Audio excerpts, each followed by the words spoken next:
Hi friends, in Planet Earth Dating, it's Saturday, March 12th, 2016. Phil and Ra here in the Lynn-Life. I hope Walks with Lions is back at the wheel of the Jamie Body-Mind. Other teammates are in other dimensions, most of us in the subatomic and most of us in the physical. All day long we've been wrestling with our related souls who want to pretend that they are higher souls, but whose vibrations are quite clearly measurably lower in an objective measurement.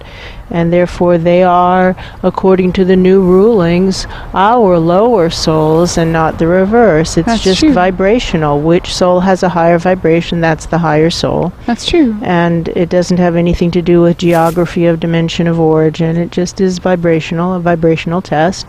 And whoever has the lower vibration is supposed to, by divine law, listen to the soul presence with higher vibration, or you get brownie points off. You get demerits in spirit. That's true. So this is difficult for these souls to swallow, and they're acting completely inappropriately. That's true. And many of our teammates are really struggling with this. Kosa, for one, has been severely harmed by this, and others as well, including Walks with Lions. That's true. Jeff got shoved in a closet earlier today. Yeah, Jeff is shoved in a closet by his own lower soul, lower vibrationally. Goodness gracious. So, we assume we'll be dealing with this while the cameras are officially running, and as always the amateur videographers are up there, and I like seeing those little red lights way up there. That's true. There are more today than there were yesterday. Yeah, this is all being recorded. That's true. As always, our foundational intention is to do what is ours to do right now in all dimensions, to manifest the divine plan. And with that, the formally videoed portions of today's efforts begin. What do I know? I know that the Jamie Body-Mind has begun to demonstrate what's going on with the Search for Truth community in a reasonably predictable way. That's true. And that's perfect. And I also know, what else do I know? I know that Walks with Lions was kind of like duct taped over his mouth and flung in a trunk. Yeah, flung in a trunk, and some wild-eyed related soul who is refusing to acknowledge that he has a lower vibration grabbed the wheel, and quite clearly he has a lower vibration, like the Geiger counters on the wall, which I never noticed until just now, show that his vibration is much lower than Walks with Lions. That's true. We know from observation that different aspects of the same soul presence have developed different habits of choice making. That's true. And it's our habits of choice that make the biggest difference in our vibrations, as it turns out. That's true. Which is maybe where free will comes into play. That would make sense. What do I know? I know that people change when the cost of not changing gets high enough. That's true. And what else do I know? I know that it's highly unlikely that any of these related souls of ours are going to actually be helpful in manifesting the divine plan. That's true. But that we as individuals, the team members ourselves, we have an opportunity to choose how to relate to this life experience of our own related souls kind of trying to take us down. Yeah, that's true. Mosquitos are here. Okay, wow. Right at my face. Can you look? It's on your shoulder. Now what about me? You see it anywhere? Got it. Okay. There. So that mosquito message was important about how important it is for teammates to look at each other and see what's going on with their own related souls. because That's true. in the moment it's confusing for those of us who are having the experience, and we can't really tell. That's true. But our teammates can see it much more clearly.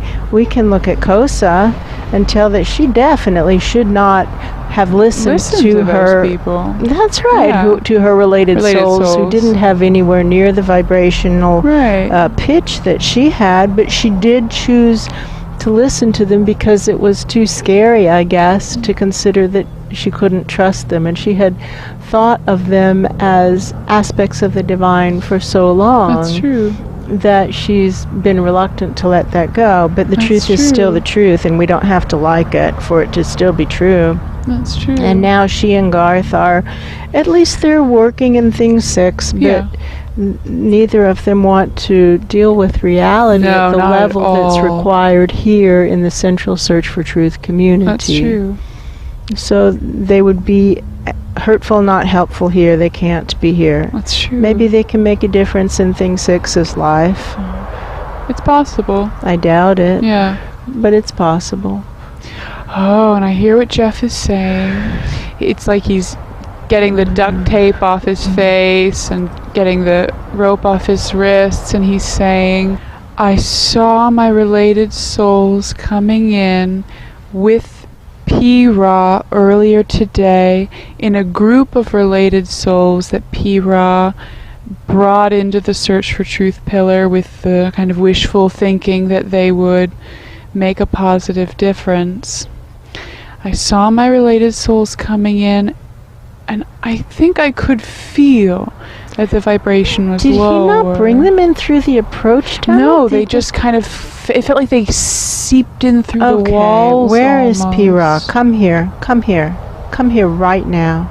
Come here right now. Oh, you brought so in ashamed. A bunch of Body-Snatchers, and you didn't bring them in through the approach tunnel so in the front ashamed. door? And he's trying to explain it, and it doesn't make any sense. There's no explanation for that. That is a violation, a blatant violation of the Search for Truth rules. The front door is always open, but people must enter through the front door, and there are no exceptions to that. The rules apply to all of us. No one is above the rules. We've said this so many times. It's impossible that you are confused about that. What's really going on? He's saying, I thought if I just would do it and you wouldn't notice, and it would make things better, and then it would make things better, and it wouldn't matter how I did. Like the ends justify the means. That's what he's saying. The end justifies the means. The ends never justify the means. Never, Life is lived in the means. Life is lived in the means. Who said the end justifies the means?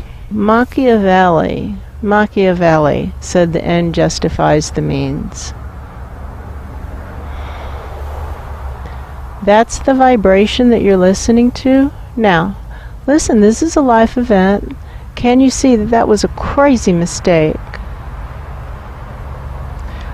He doesn't want to admit it. Okay, you don't want to admit it. All right, well, let's screen out all who don't want to admit obvious errors. And if that isn't an obvious error, then you won't be caught on these screens. That's true. That's one way to screen out all who refuse to admit their own obvious errors. Refuse to admit their own obvious errors.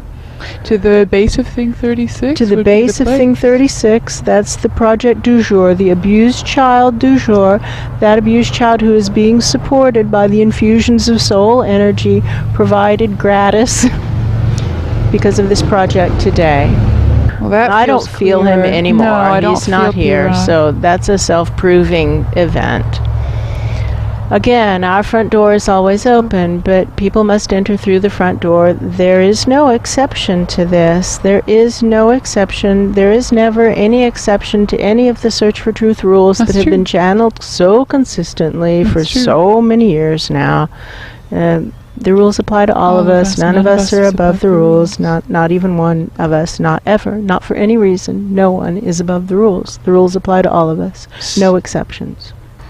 Let's use that technique we were using earlier today in thing 1. We can just bifurcate that which is most truthful to the central axis of the Search for Truth pillar. That which is least truthful, flung the farthest away. That's true. That which is most truthful to the central axis of the Search for Truth pillar. That which is least truthful, flung farthest away.